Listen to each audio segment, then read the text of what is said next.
Bismillahirrahmanirrahim. Assalamualaikum warahmatullahi wabarakatuh. Alhamdulillahirabbil alamin wassalatu wassalamu ala asyrafil anbiya'i wal mursalin sayyidina Muhammadin wa ala alihi wa sahbihi wa man tabi'ahum bi ihsan ila yaumiddin. Tsumma amma ba'd. Kaum muslimin wal muslimah, jemaah sekalian yang kami cintai dan kami muliakan, rahimani wa rahimakumullah. Perayaan Maulid Nabi Muhammad SAW merupakan pendapat yang dianjurkan oleh jumhur ulama atau mayoritas para ulama. Kemudian dalam perayaan peringatan Maulid Nabi Muhammad SAW itu biasanya ada rangkaian acara sebagaimana yang sudah kita sebutkan di majelis-majelis yang sebelumnya, yaitu biasanya ada acara tausiah atau ceramah, kemudian ada pembacaan Al-Quran, ada kemudian sholawat kepada Nabi, ada pembacaan sirah nabawiyah, atau ada dan juga ada sedekah makanan. Nah, di sini dalam pembacaan sirah nabawiyah atau sejarah hidup Nabi Muhammad SAW biasanya dipakai buku-buku yang mengulas tentang masalah seperti itu, dan yang masyhur seperti misalkan kitab Al-Barzanji ataupun Ad-Diba. Nah, di sini ketika pembacaan Maulid seperti itu, biasanya saat sampai pada kalimat yang menunjukkan akan kelahiran Nabi Muhammad SAW, itu biasanya para hadirin diminta untuk berdiri sebagai penghormatan kepada baginda Rasul Muhammad SAW. Berdirinya jamaah yang hadir di peringatan Maulid Nabi Muhammad SAW saat itu adalah dalam rangka untuk menghormati beliau Shallallahu Alaihi Wasallam, di mana maksud daripada amaliyah ini atau perbuatan ini adalah penghormatan kepada syakhsiyah Nabi Shallallahu Alaihi Wasallam, bukan kepada syakhsun. Jadi penghormatan kepada sosok panutan yang seakan-akan hadir di tengah-tengah mereka. Jadi bukan kemudian itu menghormati datangnya Nabi SAW ke majelis Maulid itu secara jasad. Ya, jasad beliau datang kemudian keluar dari kubur datang ke majelis itu. Ini bukan seperti itu. Ya, tapi sekedar memberikan penghormatan, pengagungan karena nama beliau disebut, ya. Jadi penghormatan kepada syakhsiyah, kepada sosok figur panutan teladan umat, yaitu baginda Rasul Muhammad SAW, yang auranya itu seakan-akan beliau hadir di majelis itu. Ya, ini kegiatan seperti ini atau amalia seperti ini masuk dalam kategori adat atau tradisi saja, tidak masuk ibadah, ya, karena memang tidak ada ibadah berdiri atau qiyam, yang mana biasanya ini disebut dengan mahal qiyam, ya. Tidak ada kegiatan ibadah berdiri karena ini memang bukan ibadah, ya, tapi masuk daripada tradisi atau adat. Hal ini dijelaskan oleh seorang ulama namanya Sayyid Abu Bakar Syato' Ad-Dimyati rahimahullahu ta'ala dalam kitab I'anatul Talibin jilid 3 halaman 414. Di situ beliau rahimahullahu ta'ala mengatakan, faidah jaratil adatu anan nasa idza sami'u dzikra wajhi sallallahu alaihi wasallam yaqumuna ta'dhiman lahu sallallahu alaihi wasallam wa hadzal qiyam mustahsanun lima fihi min ta'dhimin nabi sallallahu alaihi wasallam wa qad fa'ala dzalika katsirun min ulama'il ummah alladzina yuqtada bihim. Jadi ada satu faedah bahwasanya ada tradisi. Perhatikan di sini kalimatnya jaratil adatu. Jadi ada tradisi yang berlangsung sejak lama gitu ya. Bahwasanya kaum muslimin itu ketika mengadakan peringatan Maulid Nabi, ketika mereka mendengar ya disebutkan kelahiran Nabi Muhammad SAW, mereka itu berdiri untuk mengagungkan Nabi SAW.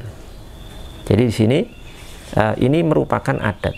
Jadi yang mengatakan bukan kami tapi para ulama, itu merupakan al-adah, ya, dimana berdirinya ini, berdiri dalam majelis maulid ini ketika nama Nabi Muhammad SAW disebut, itu merupakan perkara yang mustahsanun, merupakan perkara yang dianggap baik oleh para ulama karena di dalamnya ada pengagungan kepada Nabi SAW. Dan perbuatan ini dilakukan oleh katsir min ulama'il ummah, dilakukan oleh sangat banyak dari para ulama umat ini dari masa ke masa, yang mereka itu yuqtada bihim, mereka itu para ulama yang layak jadi panutan. Nah, di sini dari nukilan ini menunjukkan bahwasanya pertama itu kegiatan seperti itu berdiri di mahalul qiyam itu merupakan permasalahan adat atau tradisi saja, bukan ibadah.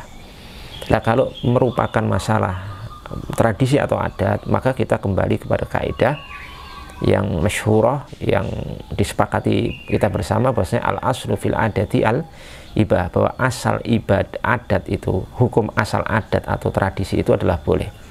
Jadi ketika kita membolehkan kemudian diamalkan oleh kaum muslimin, itu tidak butuh dalil yang spesifik atau butuh contoh dari Nabi untuk melakukannya, karena apa? Hukum asalnya boleh. Jadi sesuatu yang boleh tidak bisa dituntut dalil atau contoh dari Nabi, ya, untuk melakukannya, karena itu sesuatu yang boleh. Kemudian masalah berdiri untuk mengagungkan ketika nama Nabi Muhammad SAW disebut, itu juga merupakan perkara yang diperbolehkan, karena mengagungkan atau memuliakan seseorang dengan cara berdiri itu perkara yang diperbolehkan, bahkan dianjurkan dalam syariat Islam. Dasarnya adalah dalil sebuah hadis dalam Sahih Al-Bukhari dan Muslim, diceritakan di situ bahwasanya penduduk Quraidah, yakni orang-orang Yahudi, menyetujui hukum dari Sa'ad bin Mu'adz radhiyallahu anhu. Maka Rasulullah SAW kemudian mengutus seseorang kepada Sa'ad bin Mu'adz. Maka kemudian Sa'ad bin Mu'adz itu pergi dan datang kepada Rasulullah SAW dengan naik keledai. Maka ketika sahabat Sa'ad bin Mu'adz ini sudah dekat kepada majelisnya Rasulullah SAW waktu itu yang berada di masjid, maka Rasulullah SAW memerintahkan kepada para sahabat yang hadir di majelis itu dengan menyatakan, qumu ila sayyidikum, berdirilah kalian untuk tuan kalian. Berdiri di sini maksudnya berdiri ketika Sa'ad bin Mu'adz datang untuk memberikan penghormatan kepada beliau, yakni Sa'ad bin Mu'adz radhiyallahu ta'ala anhu. Hadisnya sahih dalam Sahih Bukhari dan Muslim. Hadis ini dikomentari oleh Imam An-Nawawi rahimahullahu ta'ala, ya, dalam Syarah Sahih Muslim jilid 12 halaman 93. Beliau rahimahullah mengatakan, fihi ikramu ahlil fadli wa talaqihim bil qiyami lahum idza aqbalu, hakadha ihtajja bihi jamaahirul ulama listihbabil qiyam. Di dalam hadis yang sudah kita baca tadi terdapat sebuah dalil akan pemuliaan atau anjuran untuk memuliakan orang-orang yang memiliki keutamaan, ya, memiliki keutamaan dan menyambut mereka dengan berdiri, ya, menyambut mereka dengan berdiri apabila mereka itu datang kepada kita.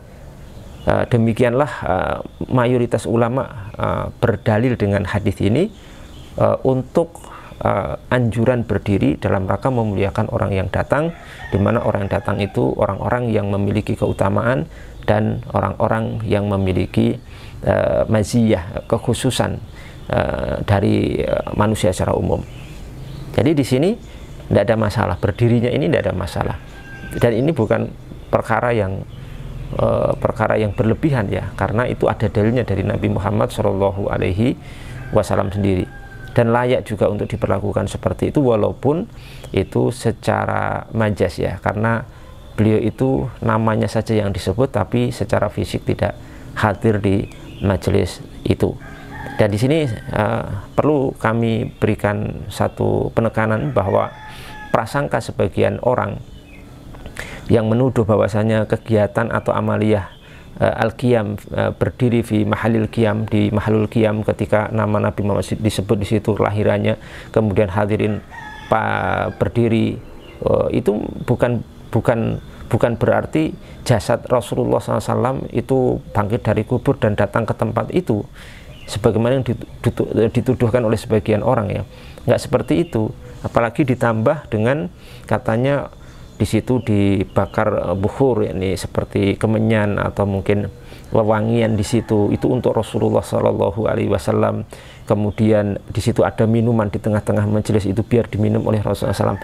Ini semua tuduhan-tuduhan, fitnah atau prasangka-prasangka yang batil. Tidak pernah itu dilakukan oleh orang-orang yang melakukan amaliyah itu. Tidak pernah diyakini, ya. Dan itu tidak mungkin masuk akal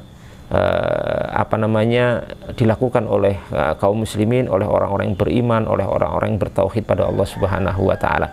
Itu murni tuduhan, murni semacam praduga dari pihak lain yang tidak mengerti permasalahan ini, ya. Jadi nggak ada. Itu berdirinya itu bukan karena jasadnya Nabi itu hadir di tempat itu, tapi karena saksiahnya aja, ketokohannya, namanya disebut, ya, namanya disebut kemudian diagungkan, ya. Di sini bisa dipahami, ya. Jadi jangan sampai ada tuduhan-tuduhan seperti ini. Kita tidak bisa menuduh orang lain, saudara kita sama muslim, dengan apa yang tidak mereka yakini. Jadi itu namanya apa, ya, istilahnya itu stromen falasi. Bagaimana seorang itu membuat gambaran tentang orang lain yang gambaran itu tidak pernah dilakukan atau diyakini orang lain, itu kemudian orang lain itu disalahkan dengan gambaran yang dia buat sendiri. Ini namanya culas, ya, atau fitnah, dan ini sangat berat sekali.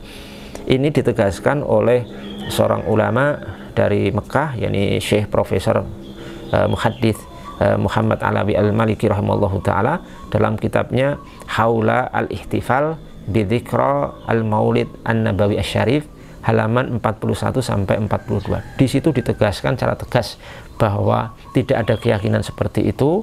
Kemudian ini murni tuduhan atau prasangka yang batil.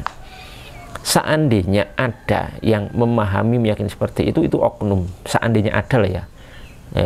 Kami pun tidak yakin ada, tapi seandainya ada, itu hanya oknum. Jadi jangan sampai itu dijadikan dasar untuk menghukumi semuanya seperti itu. Semoga ini penjelasan bermanfaat untuk kita semuanya. Mohon maaf kalau ada kekurangan. Assalamualaikum warahmatullahi wabarakatuh.